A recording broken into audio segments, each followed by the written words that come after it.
Hello, everybody. It's Jim Johnson. I'm the project manager and line editor for the Star Trek Adventures RPG, published by Modiphius Entertainment. And I am here with a project manager update. I know this one is way ridiculously overdue. It's been probably a year since I've done an actual update, although I've done a handful of unboxing videos and preview videos. And of course, you can catch me every week on Continuing Conversations, a podcast and video stream with my co-host, Michael Dismuke. We talk about all things Star Trek Adventures every week. We usually have a great panel of guests with us, so I encourage you to check out that show if you're able to. It's a lot of fun. It goes deep dives into all things Star Trek Adventures. We talk about Star Trek just constantly. We have lots of great people on to talk with us. We do a lot of riffing off of ideas, and hopefully create a lot of content for you to have fun with and to play with. But tonight, I thought I'd do just a little video here to talk about the game line and just where things are going. I've got a little surprise that I'll get to in a minute, and I am woefully overdue to answer some fan questions. I have an open Google form where I take fan questions. It's primarily posted to my Twitter account and to the official forums. I will probably put a link onto the official Modiphius Discord here at some point, just to get more people to answer or to post questions and stuff. I don't look at it quite as much as I used to because I'm so busy.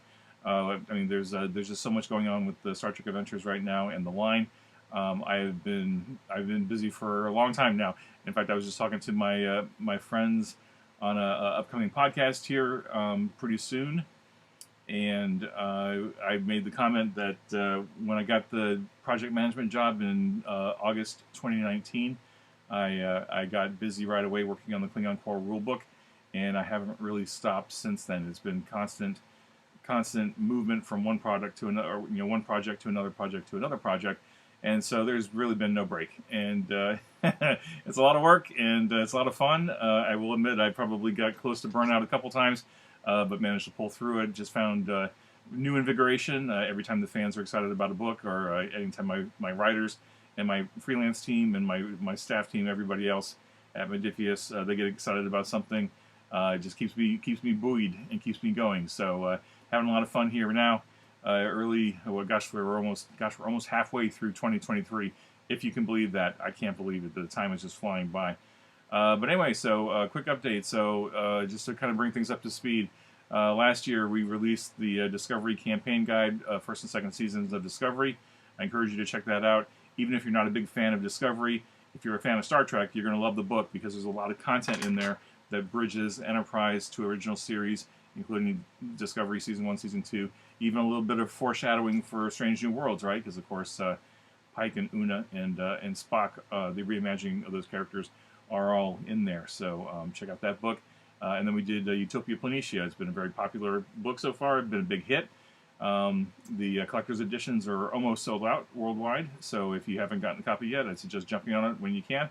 I don't think we're going to be reprinting the collector's editions, but there's also a standard edition, so check those out. If you love spaceships, if you love Federation starships, that's the book for you. It covers from the NASA space shuttle all the way up to the early 25th century. We were able to sneak in some Star Trek Online ships that ended up being canon, right? They made an appearance in Picard Season 2, Picard Season 3. So check out Utopia Planitia for all things starship construction. I think you'll dig it. Have fun with it. Earlier this year, I guess it was 6 weeks ago. I don't remember now. It's been a whirlwind of activity.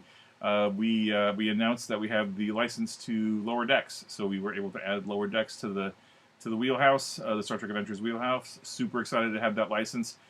We immediately supported it. We have a number of digital releases that we're working on. So we've got a couple of crew packs for Season 1, Season 2. We have a mission briefs pack coming up here. And we released a standalone adventure written by the amazingly talented Christopher L. Bennett, one of the more prolific Star Trek novelists. He's also a science fiction, primarily science fiction writer. And he just recently got a story in one of the main science fiction magazines. I think it was Analog, either Analog or Asimov's, I don't remember which. And super exciting for him. He got the cover story. So, like, if you're familiar with those short story those short story magazines, the feature story gets the cover art on the front, and he was honored with that. So super exciting for him. Congratulations, Christopher. It's been so awesome to see your career grow over the years. I've known Christopher for at least 15 years. It's kind of hard to believe it, but time moves on. So anyway, so check out Utopia, check out Christopher Bennett's work, check out Lurkers. That's the Lower Decks standalone adventure. It's a lot of fun, and if you are a one-time or regular convention goer to the Shore Leave convention in Maryland, you will really appreciate that adventure for a number of reasons. I won't spoil it, but just suffice to say, if you know about Shore Leave and you know how Shore Leave is and exists and operates and where it is and where it operates, I think there'll be a lot of stuff in that standalone adventure to really excite you and amuse you. So have fun with that. So Lower Decks, yeah, and then of course all the releases, all the press that we're doing, all the blog previews that are coming up, all the conversations we're doing are leading up to the pre-order of the campaign guide, which is going to be the pre-order should be launching in early June, and then the book itself. We're planning on having the book do a again, barring any surprises with global distribution, printing, etc. We're expecting the book to be at Gen Con this year. August 1st, 2nd, 3rd, whatever the week, that first week of August is, where Gen Con will be. We are expecting to have Lower Decks at the convention, ready to be purchased, flipped through, enjoyed, etc. And that'll be a global release on the same day. So for the first time in as long as I can remember, in fact, maybe this is the first time, we'll actually do a global worldwide release all on the same day for Lower Decks, the Lower Decks campaign guide in print. So UK, Europe, rest of the world, and US will all release it at the same time. That's not to say that the books will necessarily be in, Japan, Australia, etc. I can't predict what the distribution is going to be like. But like the UK warehouse, the US warehouse should have all the books ready to go early August. Knock on wood. Again, don't hold me to it, because there's only so much I can control. At this point, the book's out of my hands, completely out of my control. We're just dependent on the distribution chain right now, which has been a common refrain for years now, but my understanding is that it's gotten much better, to where some of our books during the pandemic, it took months and months and months to get from UK to US, and now it's like 5, 6, 7 weeks, depending on just how things are going. So things have markedly improved, and I'm excited for that, because that means the sooner you can get these books into your hands and to your game table, whether it's virtual or physical, and you can get enjoying these products, enjoying these games, enjoying all the cool tools that my team and I have put together into these books for you to enjoy. So Lower Decks is coming up. Beyond Lower Decks, obviously we haven't announced anything beyond that. We have plenty of stuff in the works. I've got a huge list of projects that are in active development and in varying stages of production, layout, etc. I've got close to 50 different products. Most of them are digital, because that's just the way of the world, and I can get stuff to you much faster through an initial digital release than I can in print. So we've got a couple big tentpole print products coming up this year after Lower Decks that you'll be seeing more about here in the coming weeks, and I think they're going to be exciting products. I'm really curious to see how they hit, because I don't know that fans are necessarily expecting either one of them. So I guess that's a little bit of a hint, just to think about it and expand your brain. Remember what Spock said. There's always possibilities, right? So just think about what could be, think about what's possible, and hopefully be surprised. But my common refrain over the last couple of years has been save your latinum. So really, seriously, if you love the game and you want to support the game, save your money. In fact, I was talking to my friends Brad and Jason on Dice and Mine, and on the podcast the other night when they recorded me, and I'm reminded of the value of an RPG book, right? So, core rule book, $40, $50, whatever it is, or less if you're buying a PDF. And you think about the sheer hundreds of hours that you can get out of it, A, by yourself reading it and enjoying it and, planning games.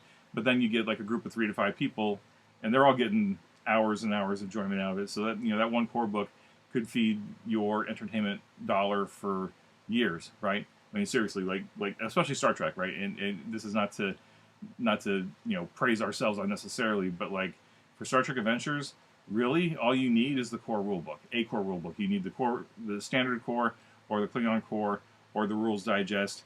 You could probably almost get away playing this game with the free quick start, right? I'm sure some folks don't want me to say that, because that's not conducive to the bottom line, right? But honestly, the cost to get into this game is pretty low, right, compared to other RPGs out there.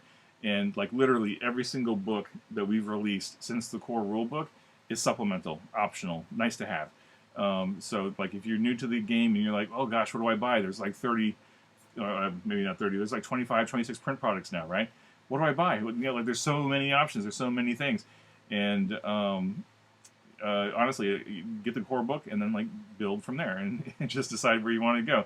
Like core book plus Shackleton, that's Shackleton Expanse Campaign Guide, that's Years of Gaming right there. Core book plus the Discovery Campaign Guide, that's Years of Gaming right there.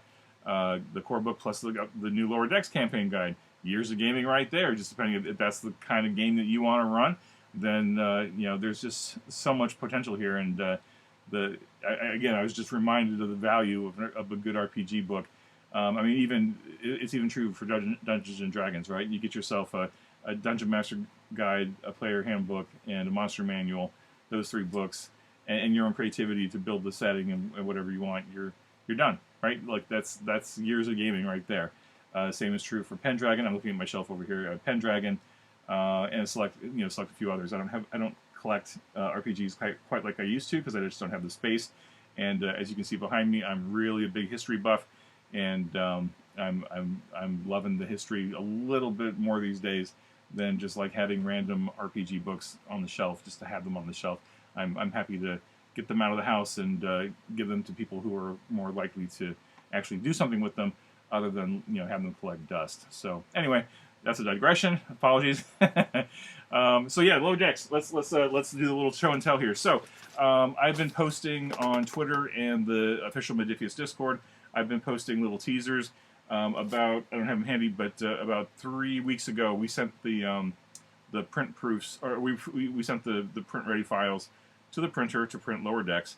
And as part of the whole production process, I've gone through this before, they send unbound print proofs, right, which are the signatures of the book, folded and formatted like they would look like they would be inside a book, but it's unbound. So you're just flipping through the pages, you're checking for any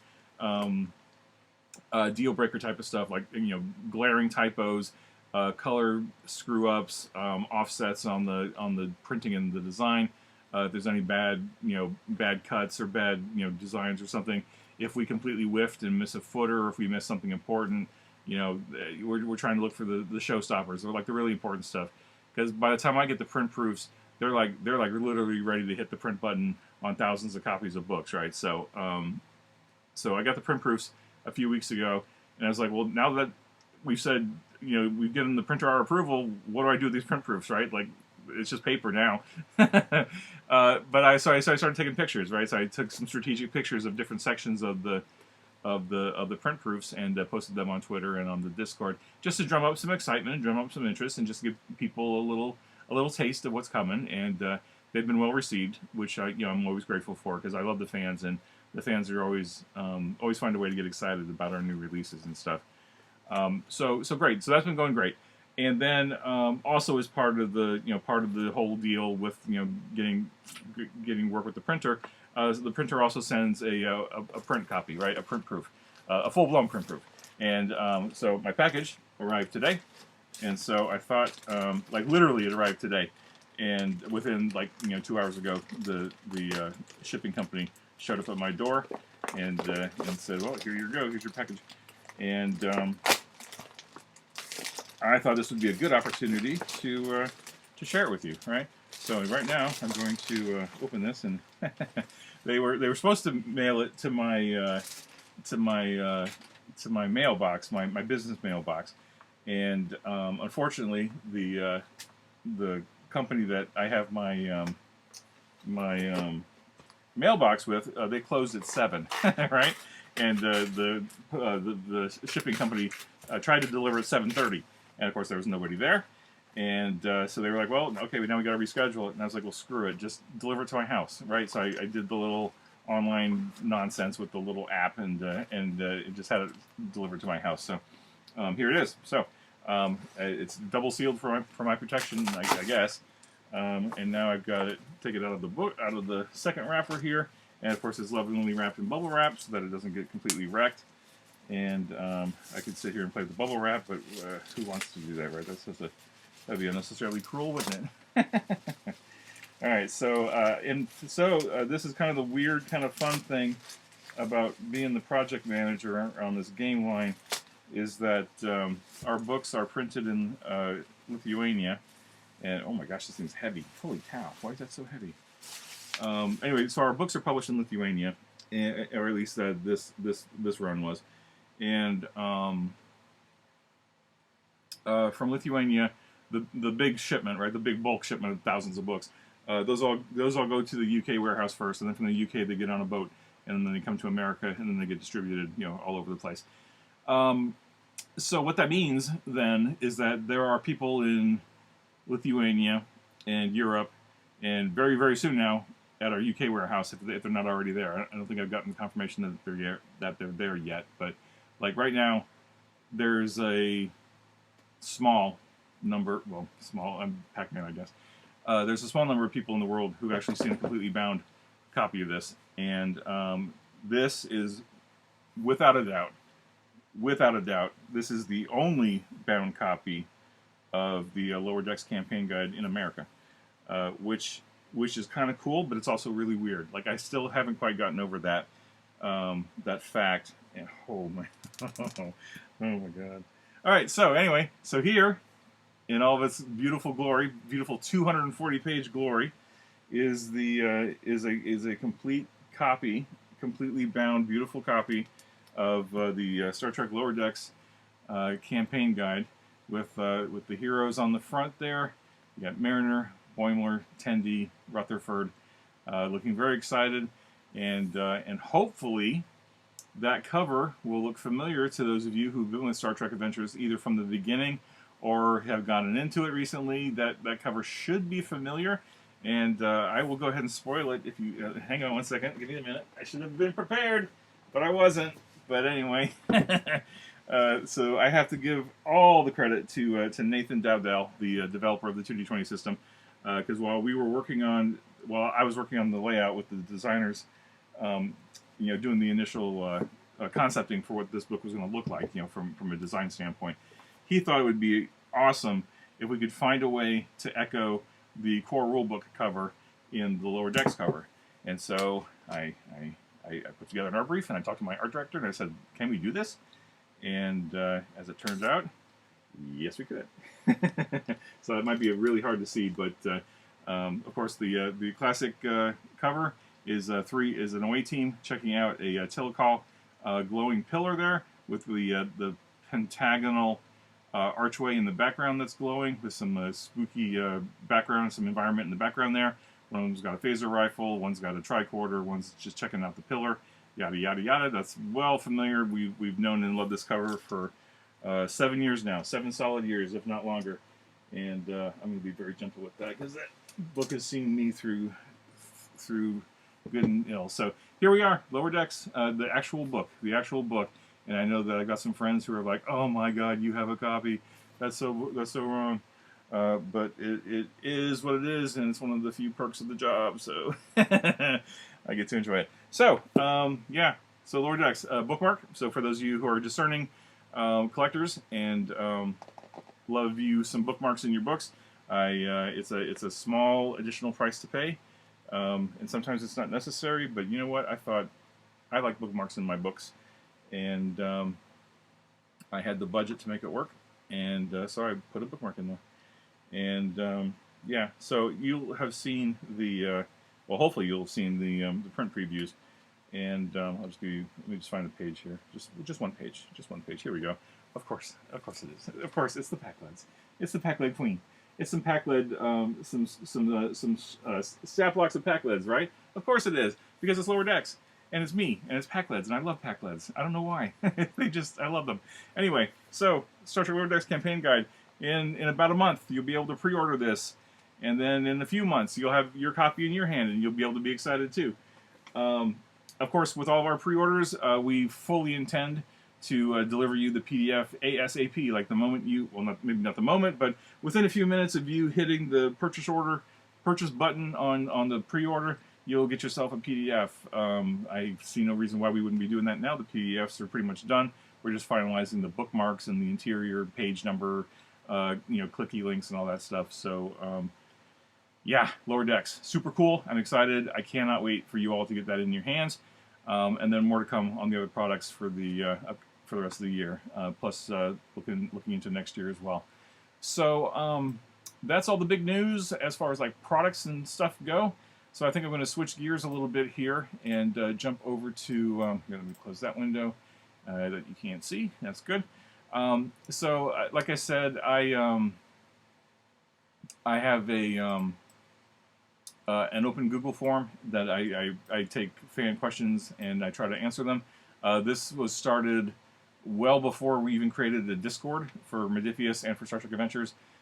So it's kind of being deprecated in some respects because like I'm on social media and I'm on Discord and Nathan's on Discord, and I still poke around the official forums, although we're not using the official forums quite as much anymore as a company. We've really kind of shifted over to Discord as the fan base kind of shifts and moves to the social media tool du jour, and Discord seems to be the hotness right now for by and large. Like we're looking at TikTok, we're looking at Instagram, etc., etc. I have an account on TikTok, but I just have not figured out a way to just jump in and like be authentic and fun and interesting in 3 minutes, right? Or like 30 seconds, right? It's like I can talk in sound bites, but I just haven't quite gotten the feel for it yet. So I don't know if TikTok's really the right platform to try to talk about an RPG, because it's really more like sharp quick hits or something. But I'll play with it at some point. I just don't have time right now.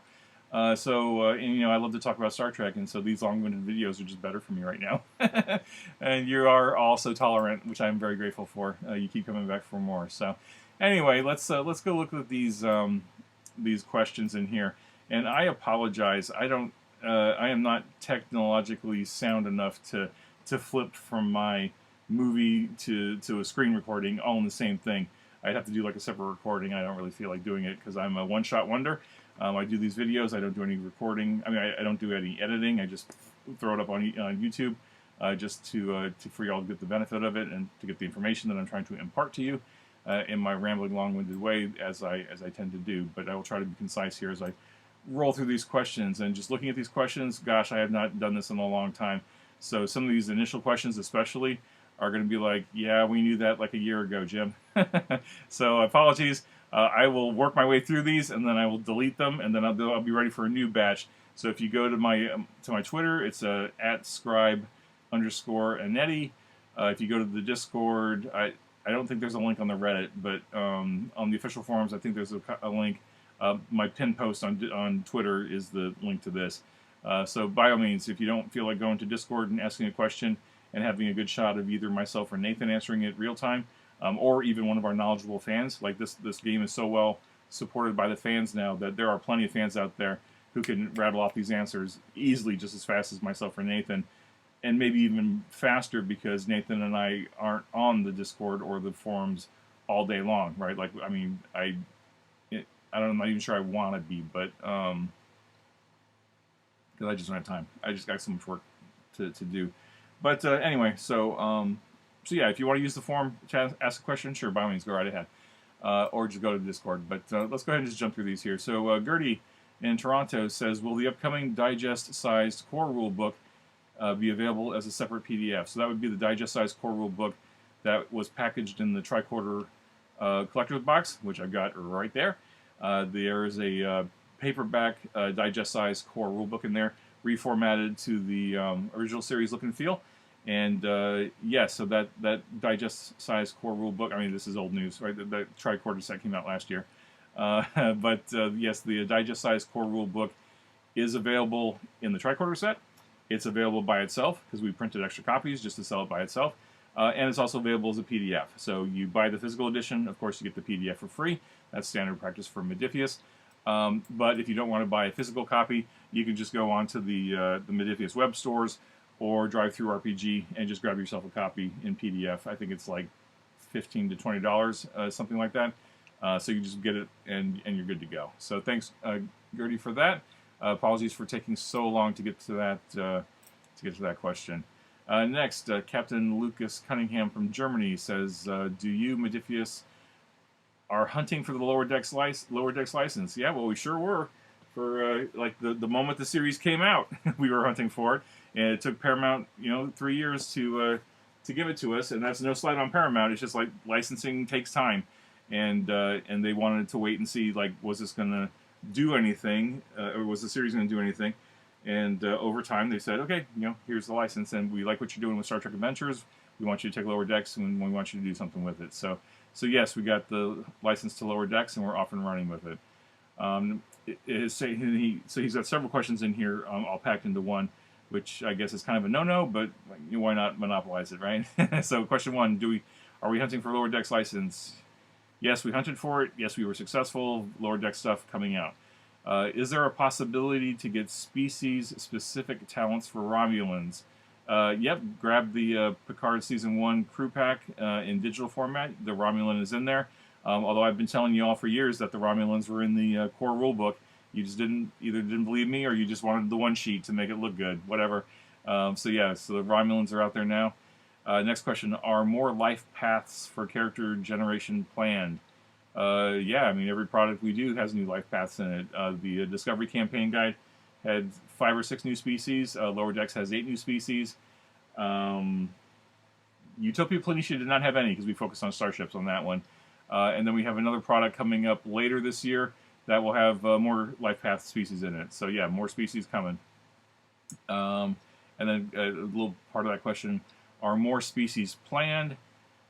I am missing Saurians, or will they be in the Disco content? Yes, Saurians are in the Disco Season 1 and 2 campaign guide. So if you haven't gotten the campaign guide for Discovery yet, you are missing out on the Saurians. Yeah. Saurian brandy, so Saurians. So yes, thank you, Lucas. Appreciate that. All right, next question. Mark from Chattanooga says, are we going to get stats on the force field belts from Star Trek the Animated Series? I will say that's a definite maybe. Next question. GDK Opinionator from New York City, looking for teleconference games. Okay, not really a question, but teleconference games. So go to the official Modiphius Discord, go to the subreddit, go to the fan-run Facebook groups for Star Trek Adventures, go to the official forums, go wherever RPG gamers are, online or in person. There are lots of gamers out there looking to either run a game or play a game of Star Trek Adventures. If you can't find any, grab yourself the quick start guide and an adventure and start one yourself. There are people out there hungry to play this game. Not quite so many hungry to run the game, but a lot are interested in it. So again, whoever figures out how to make the RPG matchmaker service is going to make a mint if it works properly. So like, we need a dating service for gamers. Not dating, but hooking gamers up to each other with like interests and like games and stuff, right? There are Star Trek Adventures gamers out there, so the Discord is a great place to start. If you're not on Discord, give it a try. See what you think. Great, thanks. So next question then. Lawrence says from New Jersey says, are you accepting pitches for new adventures, etc., etc.? Yes, I'm always accepting pitches for new adventures. If you want to pitch me an adventure, email me at jim@modiphius.com. I'm happy to read your pitches. I will send you more information about pitching, and I am happy to work with you. If you are a veteran RPG writer, or just a writer, or you're completely new to the thing and you just love the game and you love Star Trek, and you're like, I think I could write an adventure, well then reach out to me. Well, let me know. Let's do it. I have the joyful experience of being an acquisitions editor and having given a bunch of people their start in the RPG industry. I am grateful years and years ago someone gave me my chance. That was Jeff Tidball. Was running the Lord of the Rings RPG for Decipher back in 2001-ish or something. I was a super fan at the time. I made a whole bunch of fan content for the game. Super excited. I sent that to him with my resume, such as it was at the time, and said, I would love to write for you. Here's some stuff that I've done. And he liked the stuff that I did enough that he invited me to pitch some ideas. I did an adventure, and then he got me involved in some of the source books. And unfortunately, Decipher collapsed shortly after that, maybe a year after that. I did get to work on a handful of books, a bunch of books that were never released, unfortunately. But he gave me my start, and I'm paying it forward in good, good fashion, but also good Star Trek fashion, because Star Trek's always been about fan service and feeding the fans and giving fans opportunities. So yeah, if you think you can write an adventure for Star Trek and do it professionally and do it, to spec and all that good stuff, let me know. Drop me a line. Okay, next question. Ezriel of St. Dumas in Colorado. A couple questions. This is a wall of text, so bear with me. There are currently no plans for more minis. Yes, that's correct. But is there any way to convince you to revisit the idea? No, not at this time. Unfortunately, the production costs are still significant enough that we still can't find a way to price our small print runs in such a way that the fans won't go, why are you charging us this much money? You're not Games Workshop, right? That's just the reality. Blah, blah, blah. Wizards of the Coast has the other RPG, has the other big SF license. Well, Star Wars is built around shooty combat, and that really lends itself well to a minis game. Star Trek, not so much shooty combat, right? I mean, there's pockets of it here and there, but not what the game is, not what the IP is even built on. So no current plans for more Star Trek minis. We have the license to do character minis. We do not have the license to do ship minis, so you'd have to go elsewhere for ship minis anyway.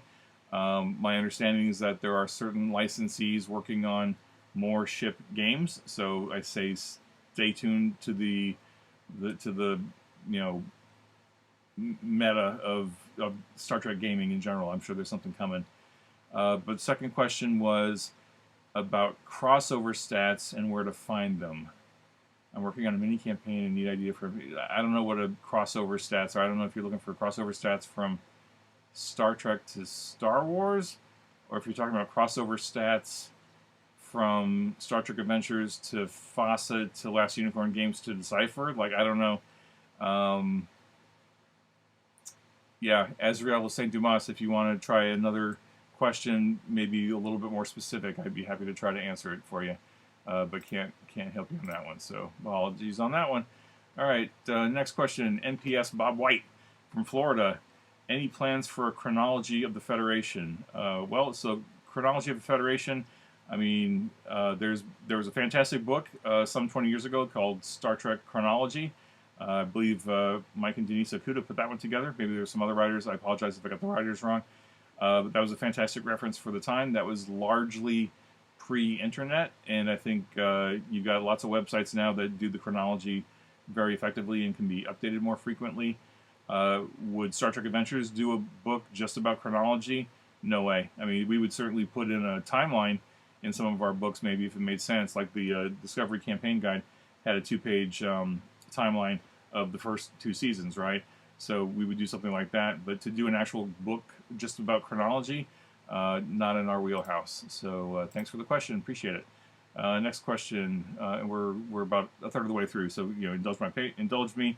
We're half an hour into this video, so if you need to skip ahead, by all means skip ahead, or come back to it later, right? You don't have to listen to this thing all the way through. Geez, go get up, stretch, go, live life and have fun, and then come back. I'm not going anywhere. This video will be up forever, right? So enjoy it. Anyway, so next question, Diebuck, Maryland, America. What are the stats for the Ferengi Energy Whip? Well, crack open your core rulebook. It's always the core rulebook, I tell you. Sometimes, sometimes great for you fans. I love you all so much, and sometimes it doesn't hurt to crack open the core book and take a peek at some of the stat blocks in the back there. Because if you, I'm going to go flipping back to my my core book here, and I'm going to find myself page 327, the statistics for Daimon Skell. You will see a energy whip right there. Core rulebook. Still got some good information in it. So go check out the core book, Diebuck. It's in there. All right. Thank you for your question. Appreciate it. Peter from Sweden. I really enjoy these D20 dice. Is it possible to buy just the D20s without the D6s? Well, we've thought about it. Currently, there is no way to buy them from Modiphius, just the D20s. Our dice packs are D20s plus D6s, the custom challenge dice. I am willing to bet there is probably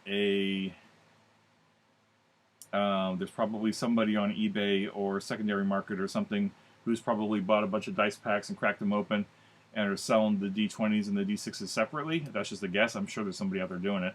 Who knows, though. But we are playing with the idea of maybe selling just D20s at some point. Nothing firm yet, partly because we still have a great stock of dice. We have a number of different dice options available right now. We've got the 3 division packs. We've got the Kirk dice, the green Kirk dice that came in the tricorder set, and we also have Klingon dice, right? 2D20 and 4D6 in that pack. So plenty of Star Trek Adventures dice out there right now, and just nothing that you can buy with just the D20s, because of course the game is built around the D20s and the custom D6s. Of course, you don't need the custom D6s. You could just use standard D6s and the little grid of information in the core book and the quick start that'll tell you how to translate the numbers into the effects and stuff. So thanks for your question, Peter. Apologies we can't help you right now directly, but hopefully a fan out there or somebody out there is being enterprising, no pun intended, and are selling those D20s separately. All right, next question, Mike from Mesa, Arizona. Any chance of a source book of just starships with pictures? Well, a source book of just starships with pictures, I'd encourage you to go pick up the current and recent Ships of the Line calendars. That's just a beautiful ship porn for you right there. So if you just want starships with pictures, go grab Ships of the Line. On the top of my shelf here, I don't have them handy, but there are some absolutely fabulous art books coming out these days by Titan Books and other publishers, all about the art of Dan Curry, all about the art of some of the starship designers. And if you want starship, pictures all day long, grab some of those. Modiphius is a game company, so we're not in the market for a source book of just starships with pictures. But that being said, the Utopia Planitia Utopia Planitia Starships source book has a whole bunch of starships, space frames in it, statted up for the game, and we included art for every single one of them. Partly thanks to our good friend Thomas Maroney over at Star Trek Online, who provided us a lot of ship art. So if you want a game book that has a lot of ship art in it, definitely go grab yourself a copy of Utopia Planitia. And then his second question was he would like to see a Mirror Universe source book. Gosh, I sure would too. The Mirror Universe source book, time travel source book, has been on my wish list from day one. Like literally when I first started working for Modiphius back in 2016 on the game line and we were working on the core book, in my little penciled notes, I was like, I want to work on a Mirror Universe book / time travel book. And that little wish list has not left my side. It's right, where is it? It's right, it's buried under some paperwork. But it's right here, in fact.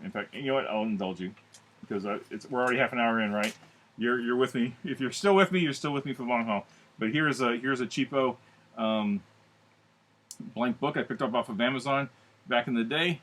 And this is the thing I had with me 8 years ago, when I first started working for Modiphius. I've got a bunch of notes in there. I will never show it to anybody. Yeah, so I would love to do a Mirror Universe book. I just haven't quite gotten room in the schedule to do it yet, but time will tell. Thanks for your question. Appreciate it. Next, Aramis from Alsea, Oregon. I say Oregon. I'm from I was born in the Midwest, but I live on the East Coast, so I don't know. All right, so let's see what we got here. Stellar Class Table, Shackleton Expanse, page 303. Special Stellar Classes Table, Brown Dwarf is synonymous with types T and Y. And Class L is synonymous with M10V to M20V. It's a redefinition in the last 20 years, but listed as a separate entries. Okay. Also, all brown and super cool reds are Class V main sequence. Okay. Putting a T Tory. Stop. That looks like an incomplete sentence. There's no question here. I guess it's a comment, but I don't know what to do with this, so I guess just, hey, Aramis, thanks for dropping some science. And, yeah, okay, thanks. Appreciate it. Always fun to see what people post. Okay, Jeremiah Speak from Pentwater, Michigan. As I have yet to save up enough for the Expanse campaign book, I was wondering, do the Orions have a significant presence in the Shackleton Expanse, or if there was a particular reason they ended up in that book? Would they have been more at home in the Beta Quadrant book? They could have been more at home in the Beta Quadrant book. We didn't have the page count at the time to include the Orions in there, so we held the Orions back. We just waited and waited and waited to find a book to fit them in. And it just so happened that as we were developing the Living campaign, content, not just in fact, in the core rulebook, because I wrote that sidebar. There's a sidebar in the core rulebook that is from the perspective of a Orion syndicate high-level boss, basically, talking about their impending neighbors in the Shackleton Expanse. And so from the very beginning, we were laying the seeds that the Orions already had a foothold in and near the Expanse. So if you're reading your core book, again, I said it a few minutes ago about the Ferengi Energy Whip. There is stuff in that core rule book. There are nuggets of gold in there that people are still discovering, or maybe you just not looked at because who reads a core rule book cover to cover, right? I mean, other than some of us, but yes, the Orions were intended to have a presence in the Shackleton Expanse, and between the core book and the Beta Quadrant book and the Shackleton Expanse campaign guide, we dropped a lot of seeds, a lot of potential things, and it's entirely up to the game master and the players and each individual group to decide what kind of fruit those seeds grow. Like, do they grow? Do they sit? Do they die in the ground? Whatever. The Orions can be as big of a presence or as small of a presence in the Shackleton Expanse as you want them to be. And we included the Orions, the player life path full-page description in the Shackleton book, because just at the time, 3 years ago now, gosh, has it been that long? It just made sense to do 4 original species and 1 well-known species, and it just made sense. Now, of course, Shackleton came out, I think, right about the time Lower Decks came out, and of course, Tendi was a big thing, so that just felt like a nice coincidence. And of course, now Lower Decks is a thing, and Orions are even more on the radar than they were before. So yeah, the Orions are intended to have a presence in the Shackleton Expanse, as much or as little as a game master wants. I think that's just a dial you would have to decide to turn on or turn off. The Orions could have ended up in the Beta Quadrant book 7 years ago. We just didn't have the space to do it at the time. So hopefully that answers your question, Jeremiah. Thanks, appreciate it. Next, we are going on to Lee from Portugal. Would really want to see a game set in the Academy. Well, run a game set in the Academy, or go find somebody playing a game set in the Academy and join them. Nothing stopping you from doing that. Between the core rule book can probably get you most of the way there to playing a cadet, or at least a character with untapped potential, the talent, or the Kobayashi Maru free adventure will give you a cadet experience. The player's guide has a ton of information in there about playing cadet characters. Lower Decks doesn't specifically talk about cadets, although a cadet could certainly be considered part of the Lower Decks experience, so there's some options there. And then, yeah, so I think you really want to see a game set in the Academy, then go run it, or go play it. I'm sure somebody out there is willing to run an Academy game. So, and then, of course, this is looking far into the future. We know that the powers that be are starting to develop a Starfleet Academy TV series, and there's always that chance that maybe we get that license in 3 to 5 years or whatever that timeline looks. I have no idea what that timeline is, but maybe we'll see something like that down the road as well. So thanks for your question as always, appreciate it. All right, Mr. X from Germany, you got a question here. Under the Klingon rules for character development, to receive a milestone, you have to use a value and call back to a situation where you used the value before. Yep. You can also build arcs on directives. Yet, directives change with every mission. That's true, although some directives don't.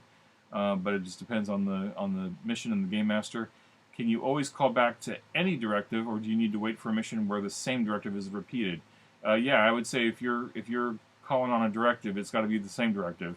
Otherwise, it just doesn't really make sense. Like if one directive is, protect the cargo container, and then in the next episode you have 2 completely different directives and there's no cargo containers to protect, then it doesn't make sense to call back to a different director and get the benefit from it. So I would say no, it's got to be the same directive. Like live with honor, brook no disagreement from the Patox, right? I don't know what your directives are, but yeah, I think it should be the same directive. And then the follow-up question: when you change a value after challenging it, Is it considered a new value so that you have to begin a new arc, or can you call back to old values after you change them? Well, this question is answered in the Klingon Core rulebook.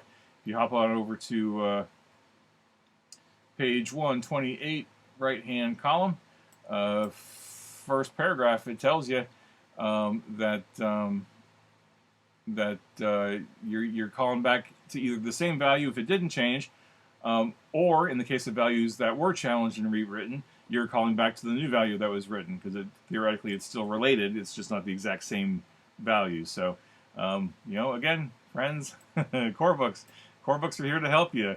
Give them a read. Help us out here. Help us help you. Help me help you. And read the core book. Read it cover to cover, front to back, up and down. Read it all. There's lots of words in there. It's really good words. And my team and I slaved over those words for months and months and months. And we worked really hard to make it as good as we can. So hopefully that answers your question, Mr. X.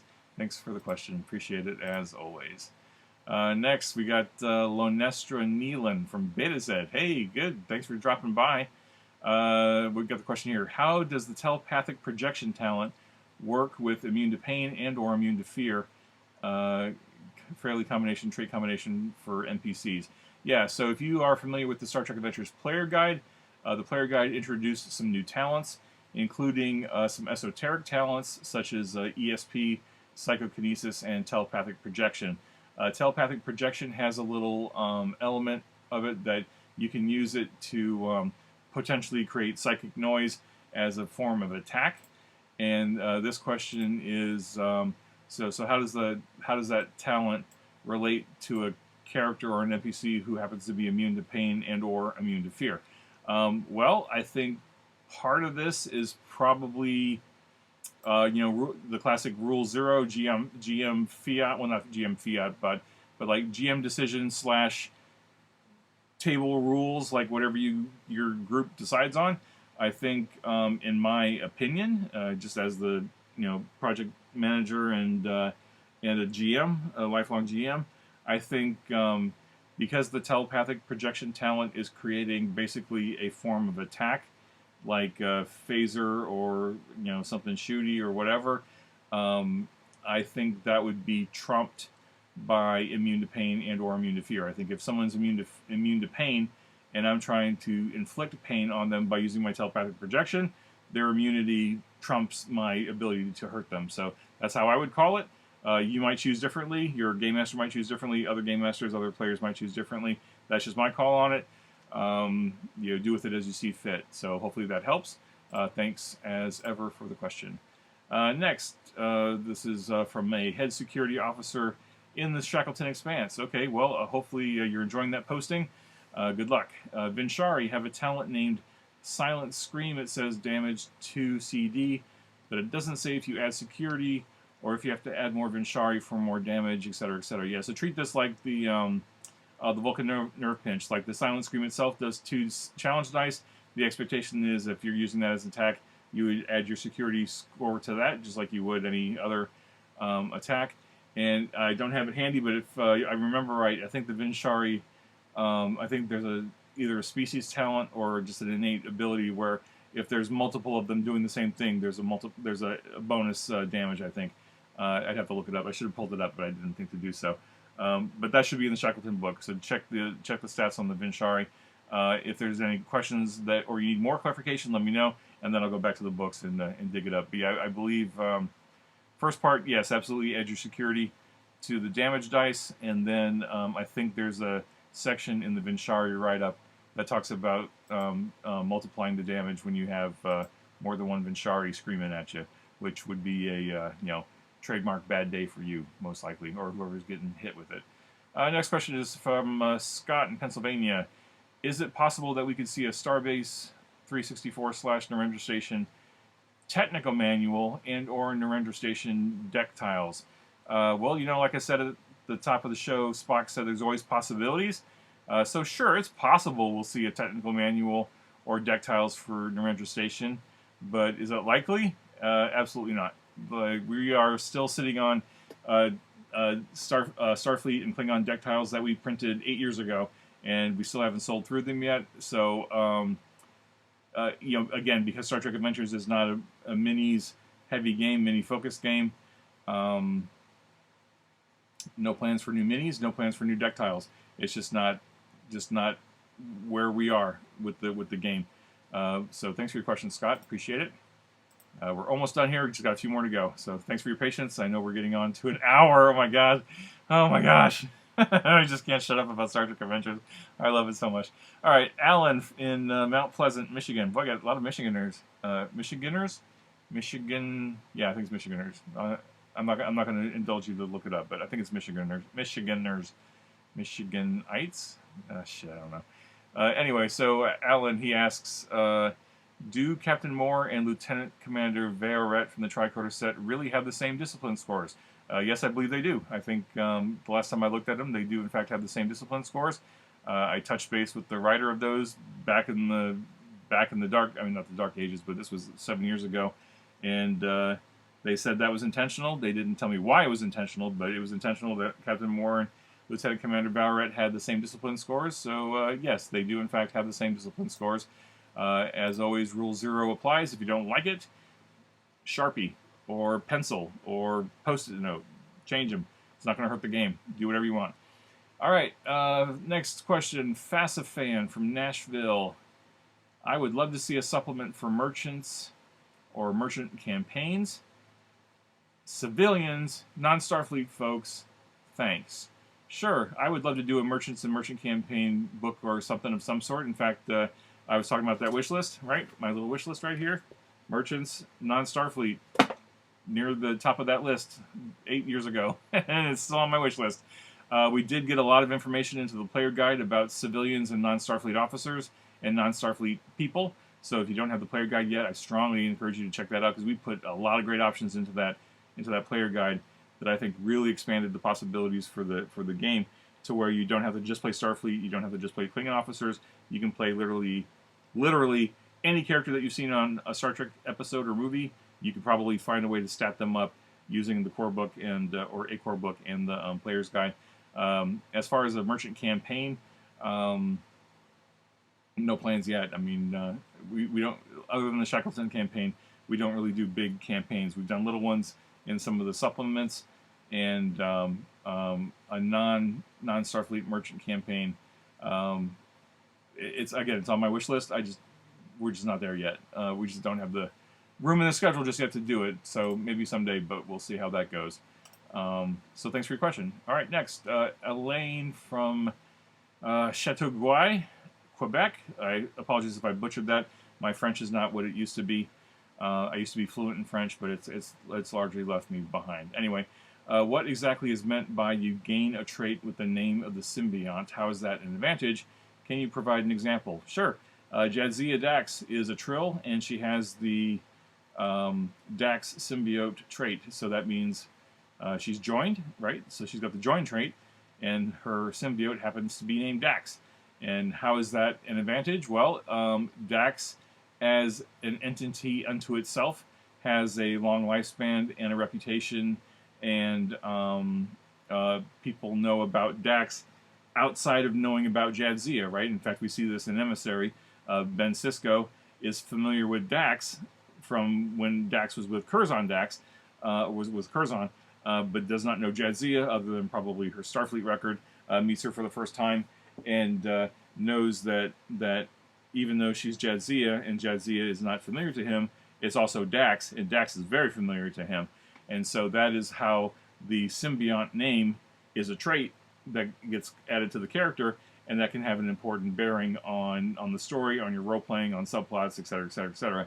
As an example, if your symbiont is infamous in some circles for whatever reason, and you are suddenly joined to that symbiont, then for good or ill, you are now inheriting some of that infamy, and you have to deal with it. And that's just how the trait works, right? That's a trait. It's either something true or something not true, or it's something that's true, right? So that you are that symbiont is now part of you, part of your life, part of your history. And so, is that an advantage? Sure, it could be an advantage, but maybe it's also a complication, right? Maybe the next person who gets the Dax symbiote may not necessarily. Well, actually, no, that's not true, because I think the symbiote commission, whatever, would be more discerning about pairing it up when possible. But of course, in the case of Esri, right? When there's an emergency, you got to do what you got to do. So hopefully that answers your question, Elaine. Again, any questions, don't hesitate to reach out. We are certainly not experts on Trill, but we'll do our best. Next question, Witzo from Saltillo near Tupelo. Okay, I'm not sure where that is, but is there any chance of a reprint for the Klingon miniatures? No, there is no current chance for a reprint of the Klingon miniatures. Your best bet will be to either find a box on the secondary market, hopefully for a decent price, although I think because they are out of print, it's a seller's market, and then you can of course buy the STLs, right? So now in the last few months we've been releasing the miniature sets as printed home files. You can buy them as single characters or as the full pack, right? So there's a pack of Klingons. I think there's like 6 or 7 different models in the pack. You can buy that whole pack together for one price, or you can buy each individual single for a couple bucks. So if you want to do that, you can buy the STLs and then print as many Klingons as you want at whatever scale you want, just based on whatever your technology you have available to you. But as far as doing an actual print run of them again, not in the current plans. Just not feasible to do it at this time. All right, next CDS from Coventry. For personal combat, phaser damage is modified by the person's security skill, and for ship damage, the analogous damage modifier is the ship's security. But this is a department. Would it not be more appropriate for the ship phaser damage to be modified by the ship's weapon system instead of security? I guess it could be more appropriate. I guess it depends on how you look at it. But I asked Nathan, got it straight from the source since he designed the thing, and he said, well, departments are scaled differently than systems, right? So your systems are scaled 7 to 12, and your departments are scaled 1 to 5, right? So it made more sense because characters are security are disciplines, and on a scale 1 to 5, and tying the weapon damage to the 7 to 12 range is just significantly skewy in terms of numbers and stuff, design, etc., etc. But that's the reason. If for some reason you have a real heartache about that, change it. Use the weapon system instead, and let us know how that goes. Right. So if you're rolling, 17 challenge dice instead of 7, that's going to probably skew your combat results. But have fun and let us know how it goes. Thanks for the question. Appreciate it. All right, Corey from Washington State. Is the captain's log correct on page 22 of the Keyhole of Eternity? Yes, in fact it is. I think we had this conversation, maybe it wasn't you, maybe it was somebody else, on either Reddit or the official forums. Yes, the captain's log on page 22 of the Keyhole of Eternity, which is the mini campaign packaged in the tricorder set. I had great fun writing it, and yes, the captain's log is absolutely 100% correct on page 22, and you would need to read the adventure to know why. So again, I guess it's all going back to reading. Read that adventure, and you will understand why that captain's log is correct. And I think I know why you're asking, but yeah, if you read it carefully, you'll understand. All right, next question, and we're almost done. We're in the home stretch here. We got four to go. We're almost done. I might get this in under an hour, but maybe not. Well, it's gonna be close. All right, Joe, Game Show Man from Anaheim, California. What awesomeness do you and Team Modiphius have planned for 2023? Go back to the beginning of this video and watch it again, and go watch Continuing Conversations. We tease a little bit of it from time to time. Absolutely, 100%. Get yourself signed up for the Modiphius newsletters, all of them. You'll get news every week in your inbox telling you about all the latest releases all across Modiphius, also Star Trek Adventures, all that great stuff. So do that. Also, get into the Discord if you are willing and able to do that. If you're on Twitter, follow me on Twitter. I'm always talking about the game. Subreddit, the STA forums, or the STA groups on Facebook. I'm out there. I'm not hard to find. I'll talk about Star Trek Adventures all day long. I will tease upcoming products, but my NDA is still an important thing, and so I don't talk about it too much until we get close to release. But yeah, keep yourself posted. But again, save that Latinum because lots of products are coming. Next question, Captain Hayes. What question or comment do you have? Yes. Okay. Can't do anything with that, but thanks. Always appreciate enthusiastic comments. Nick from America. My question is about the telepathic projection talent in the Star Trek Adventures Player's Guide. The trait says after making the task and inflicting stress equal to your presence with the intense effect. I'm wondering if this is a typo, or if, say, I had a presence of 12 every time I succeeded such a task, would I inflict 12 stress? Thanks. Yeah, I talked to Nathan about this one too. I think his intention. In fact, let me get this. Let me get this right off the source here. I should have had this pulled up, but let me do it real quick. I've still got the email right in front of me. Yeah, so the question is,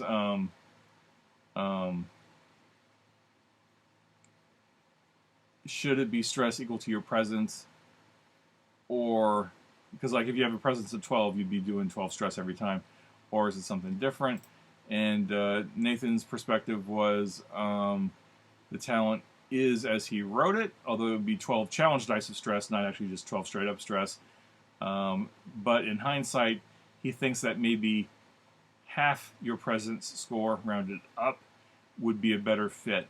So that's not officially an errata, but consider that a house rule if you want to use it. As written, you should be doing your presence score in challenge dice. So if you have a 7 presence, you'd be rolling 7 challenge dice. If you happen to have a 12 presence, then you're rolling 12 challenge dice, and more power to you for having super powerful telepathic projection. Professor X of Star Trek, whatever. But if you want to use the house rule, then half that presence round up and use that instead for challenge dice. So hopefully that helps. Hopefully that's useful. Have fun. Rule it as you see fit. And finally, we're at the end. Hooray! Last question. Bob from Worcestershire.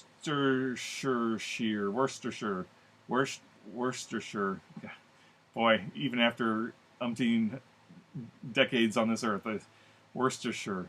Worcestershire. I don't know. Anyway, UK. Bob says, I bought the core book and various PDFs, but I completely missed the starter sets. I can find the Borg cube, but they're very expensive. Yes, they are. The basic starter set I cannot get anywhere in the UK, though. That's true. The UK is out of stock of the starter set. And in fact, just within the last week or so, the United States is out of stock on the starter set as well. Will it be released? Will it be re-released? Will it be reprinted and re-released? Current signs are pointing to no, but I remain hopeful that we can figure out a way to do it in a cost-effective manner. Unfortunately, there are a lot of great components in that box set, and at the moment, the most feasible way to do that is to get it printed in China and then shipped around the world. And there's just been a number of logistical issues that have been in the way that have prevented us from reprinting it. So unfortunately, the starter set is technically out of print, although I know that there are a number of game stores out there that have them in stock. You just kind of need to look around and call around, do whatever you need to do. Hope that you have a friend in a city or a town that has a game store that happens to have one on the shelf. And if you can't find the physical edition, the PDF of the complete starter set is available on the web stores and Drive-Thru RPG. It gives you all the components. Obviously, we can't give you PDF dice, right? But all you need are standard D20s and D6s anyway. Yeah, unfortunately, it's just the way things are working out right now in terms of schedule and everything, timing, money-wise, et cetera, et cetera. Reprinting the starter set just hasn't made sense yet, and we're looking at options, but not sure where that's going to go right now. So for now, unfortunately, it's out of print. It's again still available in secondary market. I know, in fact, a friend of mine runs a game store in the Northeast, and they had at least 2 copies or 3 copies on the shelf of the picture that I saw the other day. So they are out there. I think even some of the big online retailers might have a few copies. You just need to get lucky and hit them at the right time. So yeah, apologies that we don't have starter sets for days, but we did at one point. Actually, we did it at a couple of points, and we've sold through all the print runs that we've done, which is certainly gratifying. But look, folks, I've been at this for an hour now. I think I'm done. I think I've covered everything I want to cover. I've done the Q&A. I'm up to date now, so I'm super excited about that. I have teased some new stuff. I talked about our products, and of course, I was excited to show you the hard copy Lower Decks, Star Trek Lower Decks campaign guide. I'm going to go now turn this off, and I'll post this to YouTube, and then I'm going to go sit down with a beverage and go enjoy my the fruits of my labor and my team's labor, and then I'll crash for the night. I'm going to unwind and play some Assassin's Creed Black Flag because that's what I do to relax. Because I'm like 98% done with the game on my replay, and I'm so close to being done. And it's just getting those last few stupid 100% on a couple of the missions. But, you know, what do you care, right? We're here for Star Trek. Anyway, so this has been a very, very long Project Manager update. I hope you've enjoyed it, and however many pieces it took you to get through it. Reach out to me on social media. Join the Discord for Modiphius. Go join our mailing list if you want to be up to date on all the news related to our game, Star Trek Adventures, and all the other games that Modiphius is developing and creating and publishing. We have so many great games in our stable with more to come. So check that out. Definitely check out the 2D20 World Builders program. There are some amazing games coming out these days from our affiliates and our world builders taking advantage of that program. I want to call out especially Al Spader and Alison Seavey, who created a fantastic RPG called Sentience, all about robots finally gaining their sentience and discovering that they have feelings and thoughts, and what does that mean to be a robot with newly sentient feelings and stuff. I had the good fortune of playing in the world premiere playtest, well, not playtest, but world premiere game last weekend. Super fun. And then shout out to Troy Mepians and his game Ashland, which I've only started flipping through the core book. It looks super cool, kind of post-apocalyptic, really cool stuff. There's a lot of other ones out there. ELH has one. There's a few others I don't remember off the top of my head, and I apologize. I need to continue to get more fully invested into 2D20 World Builders because I've got ideas of my own that I want to develop into 2D20 games that are actually nothing to do with Star Trek, but it's just a matter of finding the time. So anyway, this has been long enough. Thanks so much for your time. Thanks so much for your support as ever. Without you fans, we would not be doing this game anymore. We couldn't do this game anymore, but grateful for you all every day. Thanks for your patience getting through this one. I will try not to wait a year to do another one. We'll see how that goes. But I hope you enjoyed the preview. Hope you enjoyed the tease with Lower Decks. Hope you enjoyed all the Q&A. Hopefully some willing soul will go transcribe some of those important bits and dump it onto Discord or something for the people who don't want to sit through this video. And by gosh, I sure don't blame you. So be safe, be well, everyone. Live long and prosper. I will talk to you all real soon. Cheers, everybody.